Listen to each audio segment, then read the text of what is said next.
É isso. Eu vou defender que, por baixo de todas as diferenças óbvias, os dois são uma resposta a uma crise moral e propõem um ideal de aperfeiçoamento humano que tem, sim, pontos de contato bem surpreendentes. Ambos querem que o ser humano se torne algo maior do que é.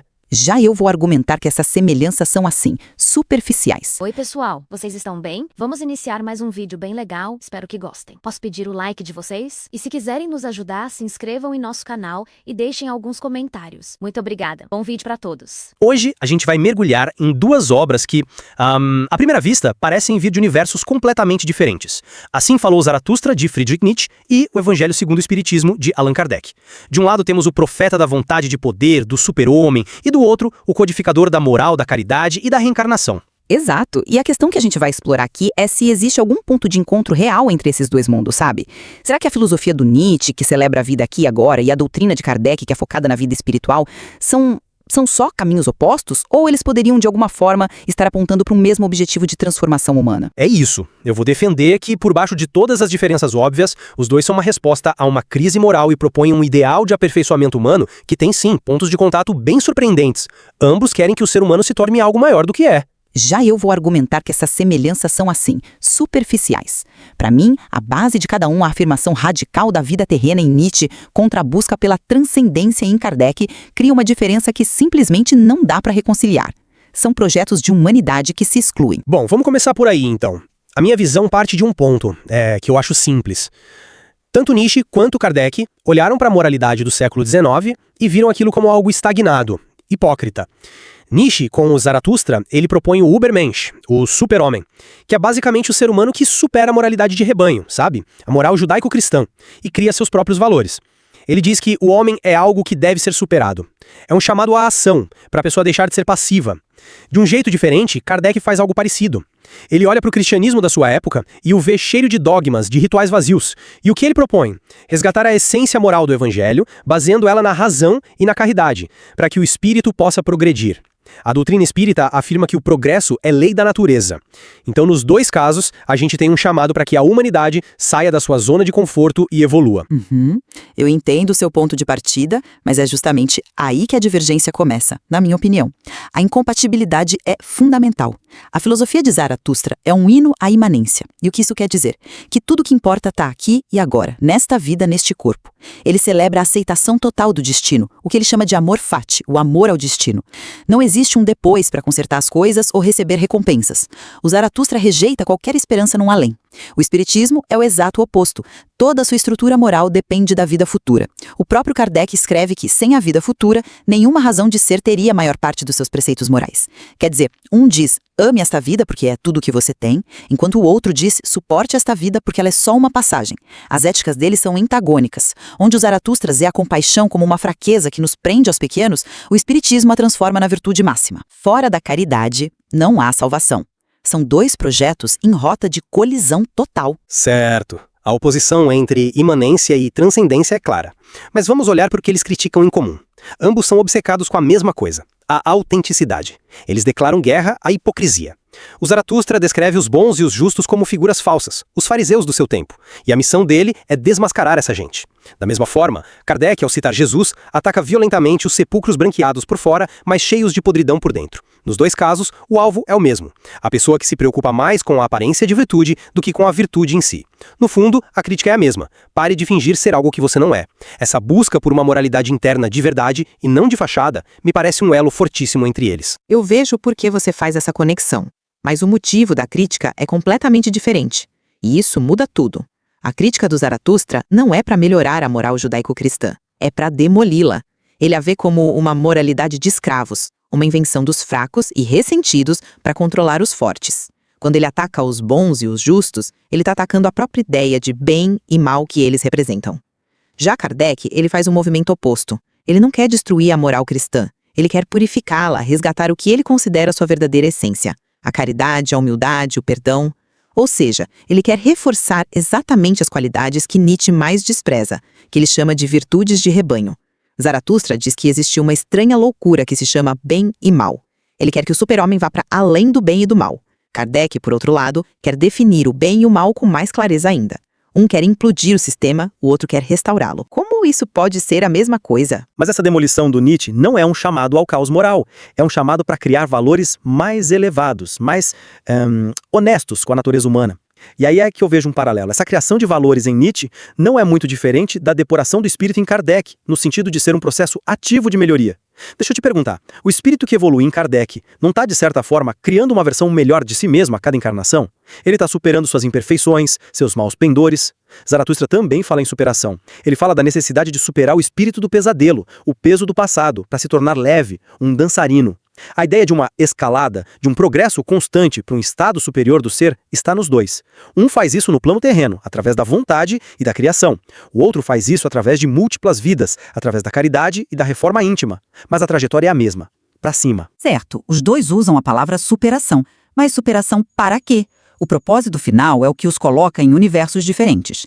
Em Nietzsche, a superação serve para afirmar esta vida com mais força, em sua totalidade. Isso inclui a dor, a perda, o fracasso. O teste final do super-homem é o eterno retorno. Você amaria tanto a sua vida a ponto de desejar revivê-la exatamente igual, com todos os seus sofrimentos para sempre? Isso é uma afirmação radical da existência. Agora, olha para o espiritismo. O sofrimento ali não é algo a ser amado, é uma anomalia. É uma expiação ou uma prova, uma consequência de erros passados que precisa ser superada para que no futuro, em mundos mais evoluídos, não se sofra mais. A grande promessa é o consolo. Bem-aventurados os que choram, pois que serão consolados. Essa ideia seria um veneno para o Zaratustra. Para ele, o sofrimento não é um bug, é um feature. É o que torna a grandeza possível. Kardec oferece um remédio para a dor da vida. Nietzsche diz que a dor é o próprio tônico. Entendo a distinção, mas você não acha que está simplificando o papel do sofrimento em Kardec? Não é apenas uma punição, é também uma ferramenta de aprendizado, um catalisador para o progresso do espírito. A dor força a reflexão e a mudança. Nesse sentido, também é um tônico, só que com um objetivo diferente. E esse objetivo nos leva ao nosso próximo ponto, a visão sobre o futuro da humanidade. Ambos veem um homem atual como algo transitório, uma ponte. A frase de Nietzsche é famosa: o homem é uma corda estendida entre o animal e o super-homem. Somos um meio, não um fim. O espiritismo tem uma visão muito parecida. A doutrina afirma que nosso planeta vai deixar de ser um mundo de provas e expiações para se tornar um mundo de regeneração, habitado por uma humanidade moralmente superior. Ou seja, tanto o Zaratustra quanto o Kardec são profetas. Eles olham para o ser humano e dizem: você não é a versão final, há algo muito maior por vir. A analogia da ponte é boa, mas a questão é, para onde essa ponte leva? E quem pode atravessá-la? Aí a semelhança desmorona. A transformação de Nietzsche é radicalmente aristocrática, elitista. O super-homem não é o próximo passo da evolução para toda a humanidade. Ele é uma exceção. É o indivíduo raro, o criador solitário que se eleva acima da multidão, que Zaratustra chama pejorativamente de ralé ou rebanho. É um projeto para poucos. Agora, a transformação espírita que você descreve, eu diria que ela é universal, até democrática. A lei do progresso se aplica a todos os espíritos, sem exceção, através das múltiplas encarnações. Ninguém fica para trás para sempre. É um processo lento, mas garantido para todos. O Zaratustra quer se afastar da mediocridade do coletivo.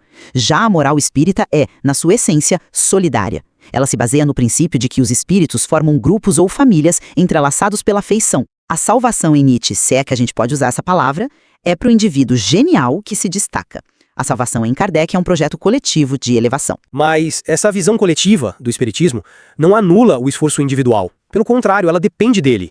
A caridade, o perdão, a reforma íntima, tudo isso é uma escolha pessoal. Kardec insiste que cada um é o artífice da vossa imortalidade. O progresso coletivo é a soma de progressos individuais. E aqui eu vejo um eco direto do chamado de Zaratustra para que o homem se torne o criador de si mesmo. No fundo, acho que os dois estão tentando devolver ao ser humano a responsabilidade por sua própria evolução, tirando-a de uma graça divina externa ou de um destino cego. Seja criando seus próprios valores no mundo ou depurando seu espírito através das encarnações, o motor da transformação é interno. É a agência, a responsabilidade pessoal, que está no centro das duas visões. Não é essa a grande convergência? Eu sou obrigada a discordar porque a natureza dessa agência é completamente diferente. Em Nietzsche, a agência é absoluta. O super-homem não apenas segue as regras, ele cria as regras. Ele é legislador. Ele define o que é bom e mal para si mesmo. A responsabilidade dele é consigo mesmo. Em Kardec, a agência é relativa. O espírito tem o livre-arbítrio para escolher, mas ele escolhe seguir ou violar uma lei divina que já existe, que é universal e imutável. Ele não cria a lei, ele se adapta a ela. O super-homem é um soberano. O espírito em evolução é um cidadão do universo moral de Deus. São papéis fundamentalmente diferentes. E isso se reflete em tudo. Zaratustra celebra o corpo, a dança, a terra, o riso. O espiritismo, por mais que valorize a experiência terrena, ainda vê o corpo como um invólucro temporário, uma ferramenta, e às vezes uma prisão, da qual o espírito anseia se libertar para retornar à sua verdadeira pátria, que é o mundo espiritual. Como você pode conciliar uma filosofia que celebra a prisão com outra que celebra a liberdade dela? São vetores que apontam em direções opostas. Um aponta para o centro da Terra, o outro aponta para os céus. Eu concordo que os pontos de partida são opostos. Um é materialista, o outro é espiritualista. Mas ao final da jornada, o que eles buscam? Um ser humano mais forte, mais autêntico, que superou suas fraquezas e sua pequenez. Nietzsche o chama de Übermensch, o espiritismo o chama de espírito puro. As linguagens são diferentes, os métodos são diferentes, mas o ideal de um ser humano que alcançou seu potencial máximo me parece ser um fio condutor. Eles oferecem diagnósticos duros da condição humana e propõem caminhos audaciosos para a superação. A meu ver, é essa ambição de transformar o homem que os une, apesar de tudo. E eu concluo reafirmando que essa ambição compartilhada não é suficiente para apagar as contradições fundamentais. Uma filosofia que diz crie seus valores não pode ser reconciliada com uma doutrina que diz siga estas leis divinas.